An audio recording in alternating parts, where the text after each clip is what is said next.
بسم اللہ الرحمن الرحیم۔ السلام علیکم۔ انسان کی طرف سے کیے جانے والے گناہ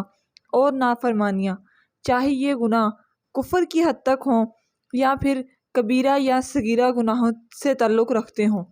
چنانچہ جزا اور فوری سزا کے طور پر اللہ تعالیٰ کی طرف سے گناہ گار شخص کو مصیبت میں مبتلا کیا جاتا ہے۔ فرمانے باری تعالیٰ ہے، ترجمہ: آپ کو کوئی بھی نقصان پہنچے تو یہ تمہاری اپنی وجہ سے ہے۔ اسی طرح ایک اور مقام پر فرمایا،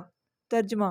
اور تمہیں جو بھی مصیبت پہنچے وہ تمہارے اپنے اعمال کی وجہ سے ہے، حالانکہ اللہ بہت سے گناہوں کو معاف فرما دیتا ہے۔ حضرت حسن رضی اللہ تعالیٰ عنہ سے روایت ہے کہ جب یہ آیت نازل ہوئی تو رسول اللہ صلی اللہ تعالیٰ علیہ وآلہ وسلم نے فرمایا کہ قسم ہے اس ذات کی جس کے قبضے میں میری جان ہے، جس شخص کو کسی لکڑی سے کوئی خراش لگتی ہے یا کوئی رگ دھڑکتی ہے یا قدم کو لغزش ہوتی ہے، یہ سب اس کے گناہوں کے سبب سے ہوتا ہے، اور ہر گناہ کی سزا اللہ تعالیٰ نہیں دیتے، بلکہ جو گناہ اللہ تعالیٰ معاف کر دیتے ہیں وہ ان سے بہت زیادہ ہیں جن پر کوئی سزا دی جاتی ہے۔ علامہ بیضاوی رحمۃ اللہ نے فرمایا کہ یہ آیت ان لوگوں کے لیے مخصوص ہے جن سے گناہ سرزد ہو سکتے ہیں۔ انبیاء علیہ السلام جو گناہوں سے معصوم ہیں، یا نابالغ بچے اور مجنون جن سے کوئی گناہ نہیں ہوتا اور مصیبت پہنچتی ہے، وہ اس حکم میں داخل نہیں۔ اس کے دوسرے اسباب اور حکمتیں ہیں، مثلا رفع درجات، اور در حقیقت ان کی حکمتوں کا احاطہ انسان نہیں کر سکتا۔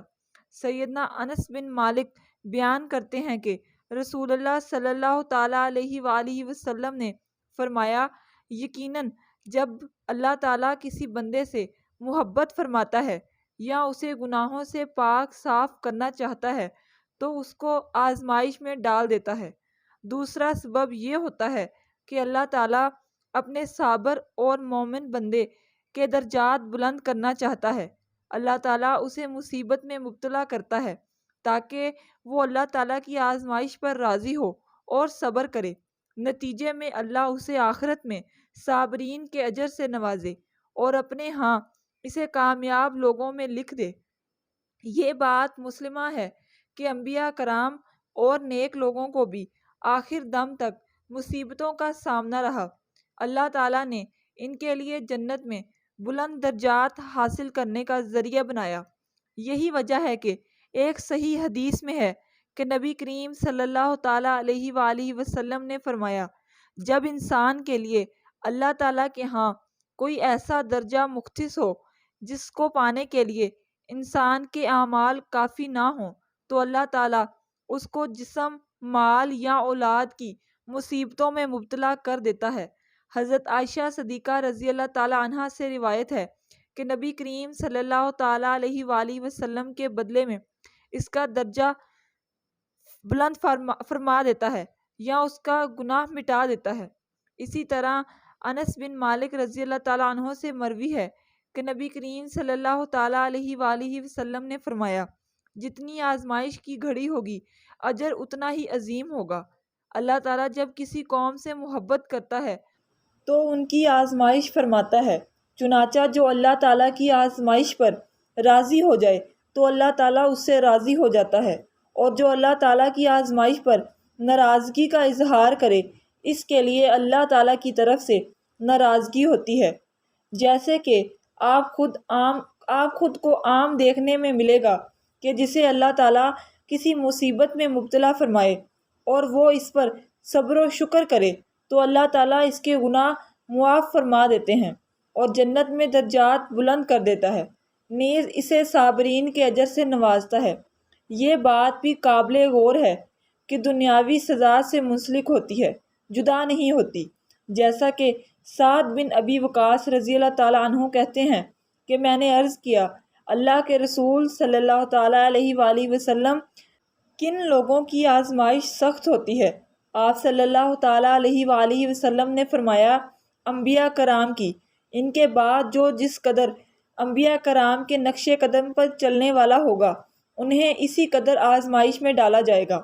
چنانچہ ایک آدمی کو اس کی دینداری کے مطابق ہی آزمایا جاتا ہے۔ جتنی دینداری ٹھوس ہوگی، آزمائش بھی اتنی سخت ہوگی، اور اگر اس کی دینی حالت پتلی ہوگی تو اس کی آزمائش بھی کم ہوگی۔ حتیٰ کہ آزمائشیں انسان کے گناہوں کو مکمل طور پر مٹا دیتی ہیں، اور انسان زمین پر چلتا پھرتا ہے اور اس پر کوئی گناہ باقی نہیں رہتا۔ ابراہیم ادم رحمۃ اللہ علیہ جس وقت سخت آندھی اور بادلوں کے بدلتے ہوئے رنگ دیکھتے تو کہتے، یہ سب میرے گناہوں کی وجہ سے ہے۔ اگر میں یہاں سے چلا جاؤں تو تمہیں اس سے کوئی نقصان نہیں پہنچے گا۔ ابراہیم بن ادم رحمۃ اللہ علیہ کا یہ حال تھا تو ہماری حالت کیا ہونی چاہیے؟ حضرت ابو موسیٰ فرماتے ہیں کہ رسول اللہ صلی اللہ تعالیٰ علیہ وآلہ وسلم نے فرمایا کہ بندے کو جو کوئی مصیبت پیش آتی ہے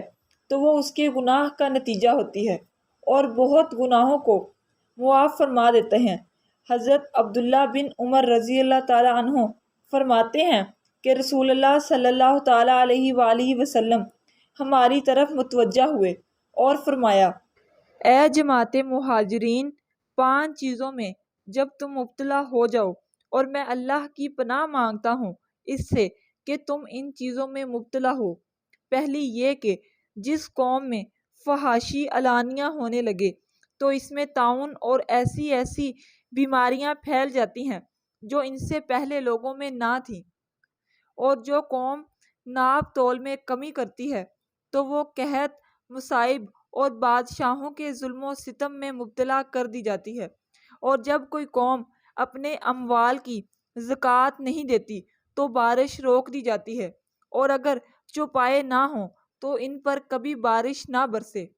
اور جو قوم اللہ اور اس کے رسول کے عہد کو توڑ دیتی ہے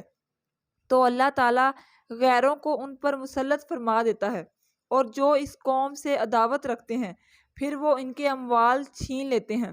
اور جب مسلمان حکمران کتاب اللہ کے مطابق فیصلہ نہیں کرتے بلکہ اللہ تعالیٰ کے نازل کردہ نظام میں مرضی کے کچھ احکام اختیار کر لیتے ہیں اور باقی چھوڑ دیتے ہیں تو اللہ تعالیٰ اس قوم کو خانہ جنگی اور باہمی اختلافات میں مبتلا فرما دیتے ہیں۔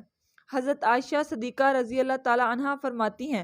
کہ میں نے رسول اللہ صلی اللہ تعالیٰ علیہ وآلہ وسلم سے طاعون کی حقیقت دریافت کی تو آپ صلی اللہ تعالیٰ علیہ وآلہ وسلم نے مجھے بتایا کہ ویسے تو یہ عذاب ہے جسے اللہ تعالیٰ جس پر چاہے بھیجتا ہے، لیکن اللہ تعالیٰ نے اسے مومنین کے لیے باعث رحمت قرار دیا ہے، اور جو اس میں مبتلا کے وقت صبر کرتے ہیں، اور جس شہر سے یا جس جگہ طاعون ہو اور کوئی مومن اپنے اس شہر میں ٹھہرا رہے اور صبر کرنے والا اور اللہ سے ثواب کا طالب رہے، یعنی اس علاقے میں کسی اور غرض یا مسئلے سے نہیں بلکہ محض ثواب کی خاطر